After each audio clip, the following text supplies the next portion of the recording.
자, 이거는 가볍게 한번 같이 볼게요. 주의사항 거의 대부분 당연한 얘기를 하고 있을 텐데 그래도 책에 있으니 한번 보도록 하겠습니다.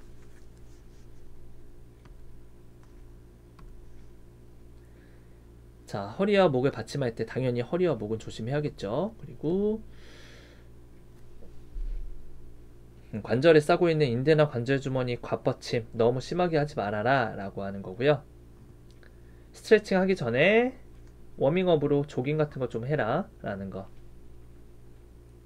통증이 있으면 신중을 기해야 되는데 웬만하면 하지 않는다 라는 게 좀 원칙이 될 수 있고요. 적절한 호흡을 계속 해줘야 됩니다. 스트레칭 할 때 절대로 호흡을 참으면 안 돼요. 왜 그러죠? 호흡을 계속 해줘서 특히 호기를 계속해서 시켜주면서 몸에 릴렉스가 될 수 있게 만들어야 근육이 늘어날 수가 있어요.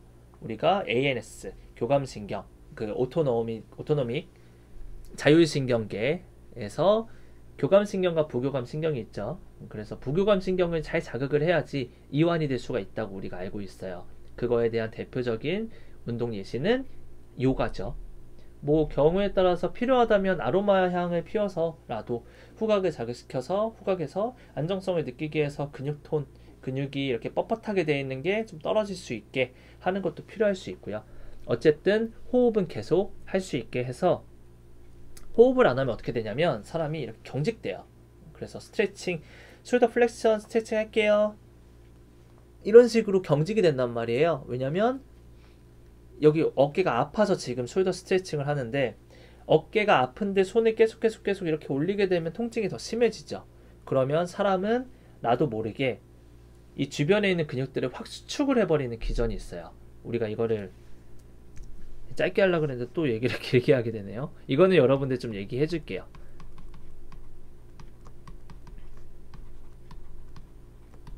머슬 가드닝이라고 해요. 머슬 가드닝. 요게 한글말로는 근방호라고 하거든요.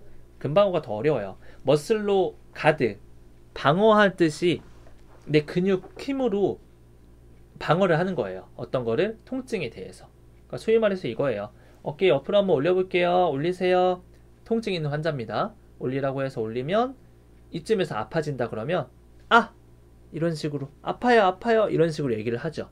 아파요 할 때 아! 예, 아픕니다. 이렇게 멀쩡하게 얘기하는 사람은 거의 없어요. 거의 대부분 아! 이런 식으로 주변에 있는 근육, 특히 상부, 윗 등 세모근을 굉장히 많이 수축을 하고요. 얘뿐만 아니라 주변에 있는 근육 다 코어 컨트랙션 다 수축을 하는 거예요. 그렇게 해서 통증이 있는 곳에 내 주변에 있는 근육으로 이제 보호를 하기 위해서 머슬 가드닝 현상이 이렇게 일어나는 건데 사실 실제로 여러분들 임상에 나가면 방금 전에 제가 극단적으로 보여주려고 아플 때 이렇게 나온다고 한 거고요.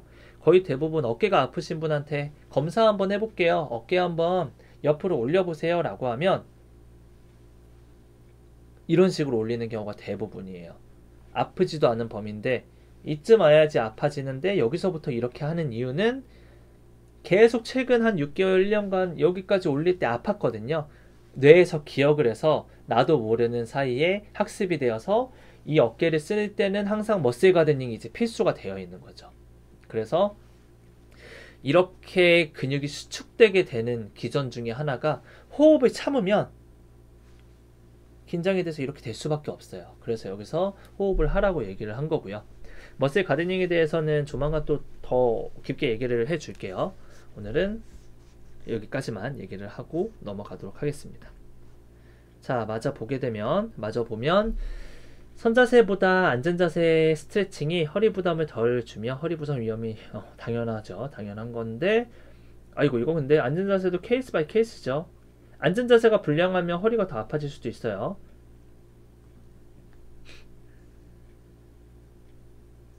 통증이 없는 범위 내에서 스트레칭 시켜야 되고요.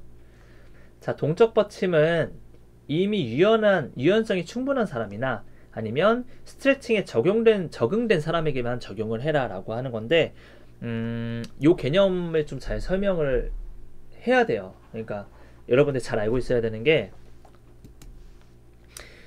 우리는 지금 이 책은 운동 치료 총론이죠. 운동 치료, 치료이기 때문에 환자에게 맞춰진 가이드라인을 얘기를 거의 하는 거고요. 우리가 보통 이 운동 치료 사실 이 스트레칭이나 아니면 스트레칭 중에 특히 액티브, 그냥 환자가 스스로 할 수 있는 액티브 스트레칭이나 근력 운동 파트로 넘어가게 되면 그냥 우리 피트니스 세대에서 배우는 피트니스 서적과 사실 큰 차이가 없을 수 있어요. 건강관리 쪽 파트와 거의 비슷할 텐데, 같은 내용이지만 피트니스 세대 쪽에서는 어떻게 얘기를 하느냐, 이런 가이드라인이 없어요. 동적 스트레칭은 뭐 유연성이 충분한 사람, 스트레칭에 적응된 사람에게 해라라는 내용이 없어요. 그 이유는 피트니스 쪽이나 건강관리 지도사나 어떤 체대 쪽의 텍스트는 일반인들 대상으로 많이 나오는 학문이고요. 물리치료는 환자에게 적용하는 학문이기 때문에 대상자가 달라요. 제가 뭐 다른 강의를 할 때는 항상 이런 걸 얘기를 하는데, 대상자가 운동 전문가, 그냥 일반인들을 트레이닝하는 사람에게 가이드라인은 다를 수밖에 없고요. 환자에게 적용하는 경우는 다를 수밖에 없어요. 그래서 일반 회원인데 그 사람이 통증이 있는 경우가 그래서 피트니스에서 좀 어려워하는 경우인 거죠. 그래서 여러분들 필라테스 강사 같은 경우에는 여자 선생님들이 물리치료사들 이제 되게 많이 넘어갔어요. 그래서 어떻게 보면 이제는 물리치료사라는 그 뭐 메리트가 없다고 할 수도 있고요.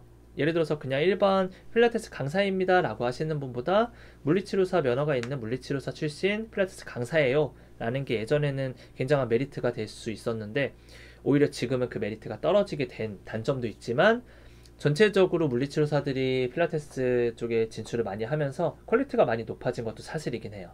네. 그러면서 일반 필라테스 강사님들도 굉장히 교육들을 많이 들으면서 재활 쪽, 통증 이런 것들 컨트롤하기 위해서 많이 공부를 하고 있고요. 그래서 여기 나오는 대로 그냥 우리가 피트니스 서적이라고 가정을 한다면 동적 스트레칭 그냥 적용하는 식으로 배워야 되는 건데, 왜 동적 스트레칭은 이렇게 주의해서 하라는 식으로 얘기를 하느냐, 환자이기 때문에. 그래서 저도 실제로 병원에서 생활을 하기도 했고 피트니스에서도 생활을 해봤지만, 병원에 있을 때는 동적 스트레칭을 거의 하지도 않았어요. 동적 스트레칭이랑 정적 스트레칭 중에 뭐가 더 좋습니까? 라고 얘기한다면 같은 조건이라면 동적 스트레칭이 더 좋아요. 왜냐면 동적 스트레칭을 하면서 내 근육의 힘을 많이 사용하기 때문에 더 몸에 좋을 수밖에 없어요.